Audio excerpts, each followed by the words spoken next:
Hello everybody and welcome back, where today we're going over the games coming out in July on PSVR2. Now, we just had a huge month with June, and usually summer is pretty quiet, and this month is proving to be so. We don't have too many releases coming up, but there are enough to make a video out of, so here I am, including one re-release of a physical game. I'm going to give you the info that I have on them along with my content plans for them.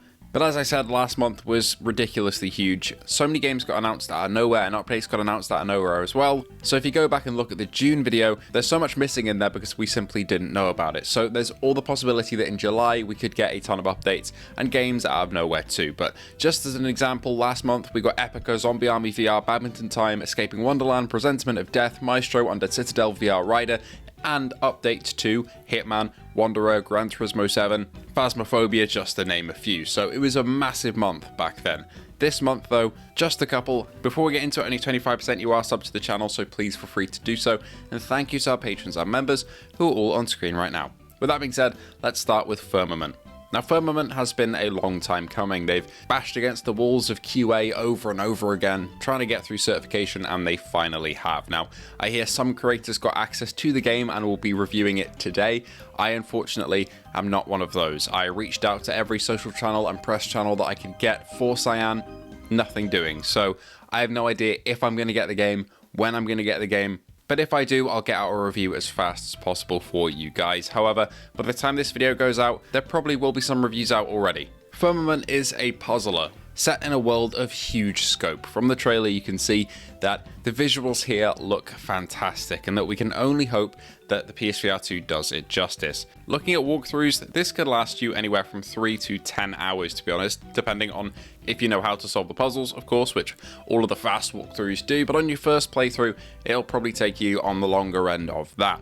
If you're not a puzzle fan, this one won't be up your alley, but if you are, you're probably going to enjoy it. It's a hybrid game, so you can play it in flat and in virtual reality, but we don't know the quality of the VR port just yet, so wait for the reviews. This one needs to look crystal clear and run smoothly, because a game like this with huge vistas that relies on visuals to carry it along, in my opinion at least, because I'm not the biggest fan of puzzles, but the world does look amazing, it needs to look good in terms of resolution, frame rate, and haptics implementation as well.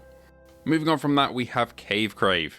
Now, Crave is a game that we mentioned 5 months ago at first, when it first got revealed, and it's a game where you go caving. It's as simple as that. Visually, it's nothing spectacular, as you can see. You don't have huge vistas to look at or anything like that, but that's not the main core gameplay loop and the draw here. The draw here is that you can get the claustrophobic, scary feel of, spelunking properly without actually having to go and risk your life, because why would you do that? It's very, very silly. Now, Crave's gameplay involves you using various tools to get through these caves, trying to navigate your way around and keep your bearings, and I believe one of their updates is coming out, or potentially is already out, with a horror mode. So you can toggle it on and there'll be creatures that kind of follow you around and stalk you, which does sound pretty terrifying. And these small caves are terrifying enough for me, but for you big horror heads, I'd imagine you guys are going to really enjoy that horror mode, not knowing what's going to be lurking around every corner and whether or not some awful creature is stalking you close behind throughout the caves. That is on July 10th. I haven't got a review key for that one yet, but I am in contact with the main developers, so hopefully they'll send one my way. So I should be able to cover that whenever the embargo lifts, unlike Firmament, which I'll just have to get to whenever I can, really. As we move on, my excitement levels honestly go down compared to those first two games, and again, I have to reiterate, this does seem to be a bit of a quieter month at the moment, at least. But next up, we have Space Drop. By Odania, this is a PSVR2 game where you become a space jumper in the Jumper Championship. You warp through tunnels to prove yourself, earn your glory, and become a symbol of hope for humanity's future in the year 2142. This reminds me a bit of Meteora, which got revealed a couple of days ago by Sony themselves, where you fly through space, you go through tunnels, you dodge obstacles, you get power-ups, you shoot other asteroids down. It is incredibly similar in terms of premise and gameplay. One thing this game does have though is a level editor, which does intrigue me a little bit. Any game that allows you to create your own content always adds a bit of replayability to it, but it seems that this is less of a traditional level editor and more of a level generator, like for example Descenders, the flat screen game. When you want to create your own downhill mountain bike route, you input what you want to be there, so how many stunts, how steep, how many curves, instead of placing them yourself. And it seems to be the same deal here, where You tweak settings and then it generates a level for you, but still, that does kind of offer infinite replayability. No mention on price on this one, but ultimately I don't expect it to be too expensive looking at the trailers. By the company Odders Lab, Chess Club also finds its way to PSVR2 this month. It's exactly what it looks like. It's a chess game. You can choose from a variety of locations to play in. You can play against AI or other players, with casual and ranked matches, 4 environments in total, different styles of chessboards such as old school, fantasy or animated, so a bit like Harry Potter, a rematch system, so if you're paired with a player and you want to play them again, you can.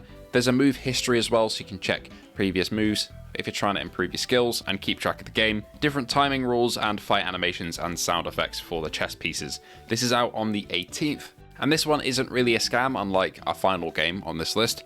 It's just simple, and if you're looking for that, then I think you'll find yourself fulfilled with it. Before we continue to the real awful games of this month, which you should avoid, I want to say a thank you to our sponsor, VRock. VRock make prescription lenses for PSVR2. I use them myself. They're great. They have magnetic and non-magnetic options, anti-blue light and anti-glare filter options. And if you want to either see properly without glasses in VR or just need them to protect your lenses with no prescription like I do, they're a great option. I'll leave a link to my discount affiliate code down below if you'd like to pick a pair up, as it's a lot easier to replace those than your entire headset when the lenses get scratched accidentally. With that being said, time for the real shit. One game that I'd exercise caution with, along with our final game, is SCP-087, The Stairwell Horror VR, out on the 30th. This is made by the same company as our final game, which should give you a red flag, but we'll get there, the final ones are worse than this. And this game is based on SCP-087, which is an anomalous stairwell from the SCP series, which is kind of just a series based on weird entities that cause strange things to happen. In the game, I imagine you'll go down the stairwell and encounter some weird anomalies, some creepy happenstances, but ultimately, it's a game that I don't have too much faith in because we haven't really seen much gameplay at all, and I don't want to dwell on it too much because, again, there are other better games on this list, as short as it is for this month, that you should draw your attention to. For the final actual new release this month, it's one I actually have to warn you about instead of encourage you to look for, because this is Abyss Backrooms Pool Horror, and if that name doesn't send off some red flags in your head, then it should, because this just seems to be piggybacking off the success of Pools VR, which is coming to PSVR2 hopefully sometime this year, which is a horror game that doesn't necessarily have any real threat, but just feels very liminal and with an existential sense of dread sort of thing. So you're going around the pool rooms and you're interacting with different objects and you're just kind of getting creeped out by the entire landscape that you're in. Whereas with this, it just seems to be one of those games that has seen the success of that on PC VR and tried to get there first. That is coming out on the 30th of July, but honestly, I wouldn't recommend looking too far into that one. Just stay away until you know the reviews are good, if reviews end up coming out.